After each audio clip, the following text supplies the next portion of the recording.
bien, j'aurais vous reparler d'astrologie, mais aussi plus largement de sexocyclologie, puisqu'il me semble qu'on ne peut pas dissocier l'astrologie et la réflexion sur le masculin et le féminin. Alors,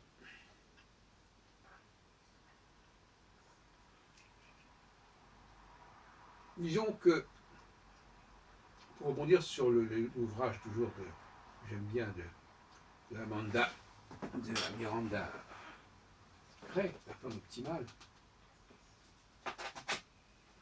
qui insiste beaucoup sur le rapport de la femme au temps, je dirais que, que les hommes sont plus marqués par l'espace et les femmes par le temps. Ce qui est assez logique, qu'il y a une sorte de dualité, forcément, de polarité. Et par là même, il y aurait une sorte de déni de l'autre polarité. Autrement dit, les femmes auraient tendance à relativiser l'importance des découpages spatiaux,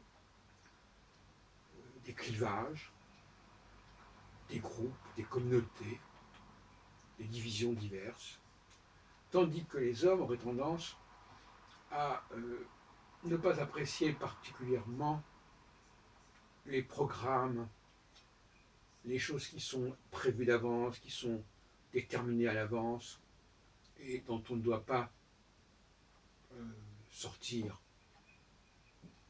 Ils aiment bien sortir des sentiers battus.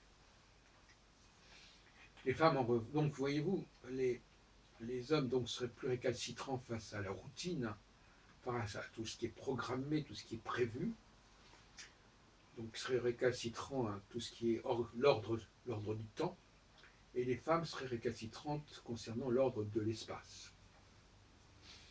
Ce qui crée des dissensions importantes, bien évidemment. On voit notamment dans le domaine politique, je l'ai signalé à plusieurs reprises, où la sensibilité féminine a du mal à accepter et à conférer son importance aux divisions culturelles, cultuelles, sexuelles, religieuses, bien évidemment, et autres. Tout comme les hommes se méfient beaucoup de tout ce qui est programme, ou plus exactement du respect du programme, qui est souvent d'ailleurs une pomme de discorde avec les femmes qui disent voilà, vous avez annoncé ceci, vous n'avez pas respecté votre programme. Et ça, c'est une religion du temps qui n'est pas celle des hommes. Les hommes ne veulent pas être liés par un programme. Et même quand ils proposent un programme, c'est sous réserve des configurations qui pourront se produire, configurations religieuses, enfin religieuses, sociologiques, historiques, politiques et autres, qui pourraient se produire en cours de route. Les femmes ont tendance à vouloir rester sur des rails. C'est tout le problème. Alors, je passe maintenant à un deuxième volet qui est plus astrologique, mais en réalité, il n'est pas difficile de relier les deux. On a du mal à comprendre la phase oméga. La phase alpha est justement une phase où tout est sur les rails, c'est-à-dire où il y a un processus unitaire, il y a un processus de rapprochement qui est en quelque sorte activé par les femmes. Ce sont les femmes qui sont les championnes de l'unité. Et c'est quelque chose qui est dicté par les signaux cosmiques. Alors, Miranda Gray parle uniquement des signaux cosmiques au niveau de la semaine, au niveau du mois. Moi, je parle des signaux cosmiques au niveau du cycle 7 ans. Mais le principe reste le même, c'est-à-dire que les femmes sont des agents du temps. Et le temps, à un certain moment, donne le signal d'un rapprochement, d'une conjonction, littéralement, astronomiquement parlant. Conjonction planète-étoile. La planète venant rejoindre l'étoile qui est fixe. Ça symbolise en quelque sorte le fait que les femmes s'accrochent aux hommes en quelque sorte. elles interfèrent avec l'activité des hommes, et on peut dire plus généralement que le peuple, parce que le peuple pour moi est féminin, le peuple interfère dans les affaires de la cité, en phase conjonctionnelle. A contrario, en phase disjonctionnelle, lorsque Saturne et l'étoile fixe ne sont plus du tout conjoints, ils sont dans un maximum d'éloignement, d'élongation si on veut, et bien à ce moment-là,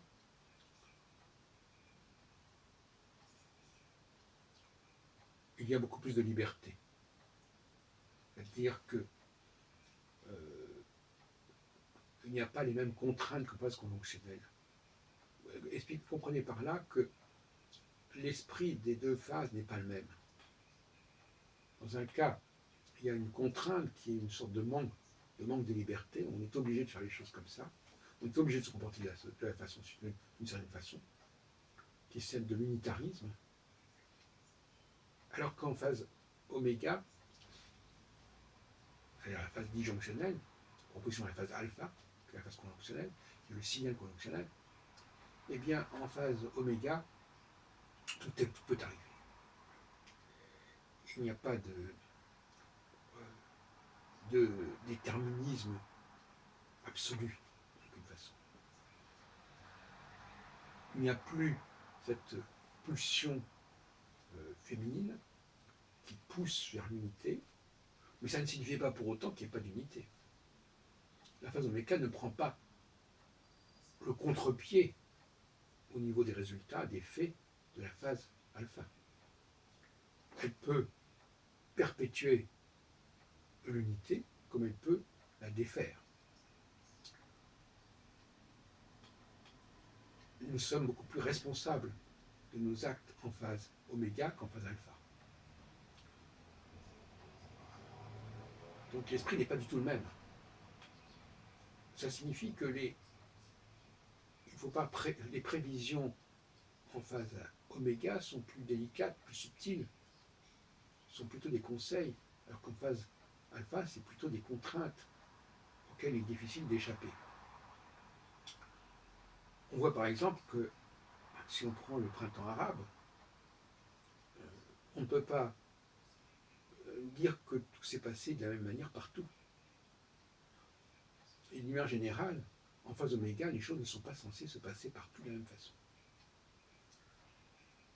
Et on a vu par exemple que le comportement, la situation en Syrie, au même moment, n'a pas évolué de la même manière qu'en Tunisie, en Libye ou en Égypte. De même qu'en 68, les choses n'ont pas évolué de la même manière qu'en 89. Là, le rôle des hommes, le rôle des personnalités est beaucoup plus fort qu'en phase alpha. C'est pour ça que scientifiquement, la phase alpha est beaucoup plus facile à appréhender que la phase oméga. En phase alpha, on peut prévoir les choses de manière assez rigoureuse, alors qu'en phase oméga, il y a une part de liberté, de libre arbitre considérable. Et les hommes, à ce moment-là, sont beaucoup plus libres de leurs mouvements et ils prennent plus leurs responsabilités, alors qu'en phase alpha, ils se laissent souvent dominer en quelque sorte par les femmes, qui veulent prendre le contrôle de la situation en quelque sorte. Et par les femmes et aussi par le peuple de manière générale.